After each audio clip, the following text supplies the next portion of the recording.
आखिरकार उसने ट्रक को धक्का दे दिया, लेकिन इससे पहले कि वो चढ़ पाता आगे ढलान थी और शिनशिन जल्द ही दर्जनों मीटर पीछे रह गया। किंग कॉन्ग हाफते हुए मुड़ा और उसे एक साइकिल दिखाई दी। किंग कॉन्ग ने बिना कुछ कहे अर्गा और डागा को पकड़ लिया और सड़क पर कार को चिह्नित करना शुरू कर दिया। इससे सड़क पर सभी ड्राइवर भ्रमित हो गए और वे और करीब आ रहे थे, लेकिन उसी समय ब्रेक खराब हो गए और सब खत्म हो गया। कार में वापस आने के बाद शिनशिन ने सोचा कि वो थोड़ी देर आराम कर सकता है, लेकिन कभी कभी ठंडा पानी पीने से उसके दांत में दर्द होने लगता था। ट्रक ज्यादा दूर नहीं गया था कि उसका टायर फट गया। ड्राइवर चार्ली बेवकूफ था, उसके पास ड्राइविंग लाइसेंस भी नहीं था। वो टायर कैसे बदल सकता था? वो लंबे समय तक औजारों के साथ छेड़छाड़ करता रहा, लेकिन ये घुमा ही नहीं। कार में बैठा जिंगशिंग अब और नहीं दिख सकता था, इसलिए उसे इशारा करना पड़ा कि वो टायर बदल देगा। चार्ली अभी भी हंस रहा था। तुम तो बस एक बंदर हो, तुम टायर कैसे बदल सकते हो? लेकिन जिंगशिंग के हाव भाव को देखिए, वो बहुत आश्वस्त लग रही थी। चार्ली को आधा विश्वास था और आधा संदेह, और उसने जिंगशिंग को फिर से पिंजरे से बाहर जाने दिया। जिंगशिंग ने कुशलता से स्पेयर टायर निकाल लिया, जैक लगाया और पुराने टायर को हटा दिया। पूरी प्रक्रिया सुचारू और तरल थी। चार्ली ने जो देखा उससे वो बहुत हैरान था, सब अचंभित। जिंगशिंग ने जल्दी से टायर बदला और पिंजरे में वापस आ गया। जिंगशिंग को जिस चीज की उम्मीद नहीं थी वो था, जिस बात ने उसे अवाक कर दिया वो तो बस शुरुआत थी। वो आधी यात्रा कर चुका था जब कार गायब हो गई। ट्रक चालक पेट्रोल पंप पर गया और टैंक भरने के लिए कहा, लेकिन जब उसने टैंक भरना समाप्त किया तो उसे पछतावा हुआ। 3500 अतुलनीय है। उसने अपनी जेब टटोली और केवल एक स्टील बार पाया। बॉस से पूछे कि क्या वो क्रेडिट पर खरीद सकता है। बॉस ये सुनकर उसे पीटना चाहता था। जिंगशिंग ने इस बेवकूफ ड्राइवर को देखा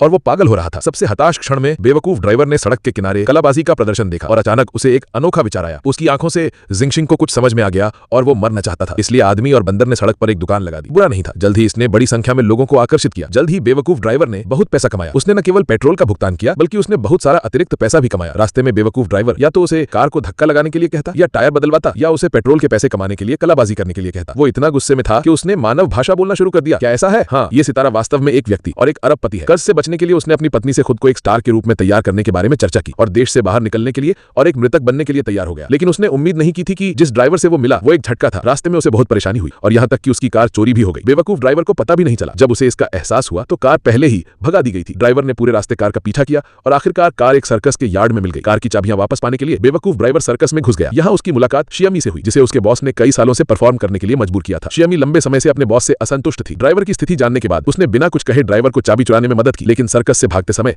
बेवकूफ ड्राइवर का ड्राइविंग कौशल बहुत खराब था। इसके अलावा सड़क उबड़ खाबड़ थी। उसने जल्दी से उसे पकड़ लिया। पिंजरे में बंद मुर्दा एक तरफ से दूसरी तरफ झूलने लगा और अंत में बाड़े से टकराकर बेहोश हो गया। इससे काफी हंगामा हुआ। यदि गोरिल्ला को कुछ हो गया तो बेवकूफ का ड्राइविंग करियर खत्म हो जाएगा। सौभाग्य से शियामी को पास में एक पशु चिकित्सा क्लिनिक के बारे में पता था, लेकिन क्लिनिक के